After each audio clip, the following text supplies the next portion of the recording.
What are your thoughts on guys who take their shirts off and dance on social media? That's an interesting one. I think that men have a very unique life path, and it's very difficult to try and achieve status as a man. It's not easy to stand out from the crowd, because the only way to truly achieve individuality is usually a long, difficult road. It takes a long time to become an important man. And even what women expect of an important man, you need to be smart, charismatic, intelligent, strong, have a nice car, nice apartment, good network, good friends. You need to be able to handle stress. You need to be competent. There's so many things you need to be able to do. It's difficult for a young man to even have all these things. There's a reason women like older men. And people like attention, male and female. And I think we live in a world now with the internet where young men, especially, instead of trying to go the very hard road of becoming a man who naturally garners attention due to his competence, instead think, well, this dance gets views, so if I do this stupid little dance, I'll get views. And it's a cheap substitute for actual quality as a man. That's what I think it all is. And it's attention seeking, and I understand why they do it.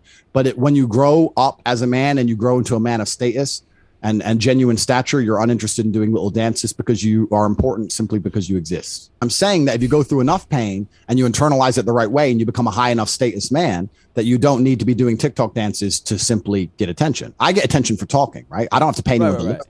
I just talk. My whole life story enough is attention. I'll get in the ring. I've had 87 professional fights. I'll get in the ring and beat the fuck out of somebody if I want people to look at me. I don't have to do little dances, because we live in an attention economy. And if you can manage to garner attention, you're going to make a lot of money. I absolutely respect that. My point is that this is modern, new world.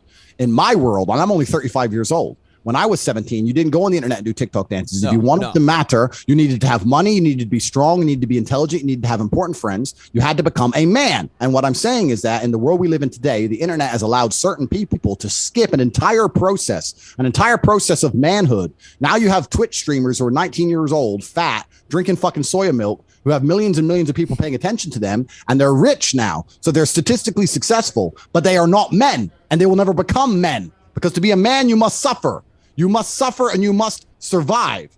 And my point is that when these TikTok dances are being done, it's a way to garner attention without having to go through the genuine hardship which is required to garner attention as a genuine male. That's the point. I think you could also argue that boxing is a dance too. It's a bit different than a TikTok dance. But I mean, you are still on display, and correct. But my life is on the line. Yeah, I was gonna say, I usually don't have the threat of my nose being broken when I'm doing a TikTok dance. Yeah, women are so stupid. Forget the nose being broken. I've seen 5 people die. I don't want to sit here and brag and talk about the things I've done to people. There are people who will never be the same again after they stepped in the ring with me, ever again. I've seen screaming wives crying over their lifeless husband. I've done things you wouldn't believe. When you step in that ring, it's a different level. It's not a TikTok dance. It's actually extremely disrespectful. I know you didn't mean to disrespect, but it's extremely disrespectful to even insinuate that. It's not a TikTok dance. It's life and death. It's gladiators. It's a completely different realm. Facts. Without giving away your whole school, for people listening, it's like, I want to be rich, like Andrew Tate, and have 19 different girlfriends, and if they go on OnlyFans, I get a cut and all that. Like, where do you even start with these people? Yeah, we have 18 modern wealth creation methods, and I'll have to let people enroll in the school. It's extremely cheap. It's $49, and you can enroll and follow the systems. There's a quiz at the beginning that asks if you're time poor, if you're cash poor, because it's different. It's easy to make money if you have money. So it depends if you have money to start, depends if you have time, depends on your expertise. So there's a bunch of questions. We narrow it down. There's 18 wealth creation methods, and then we recommend a wealth creation method. And there's a professor in there. There's live lessons every single day along with the community. And we have currently 87,000 students. What's impressive about that is not the fact that I've managed to attribute 87,000 students. It's the fact that I managed to retain 87,000 students. So there's 87,000 people out in the world making more money than they invest each month. 87,000 people are making more money than they invest each month.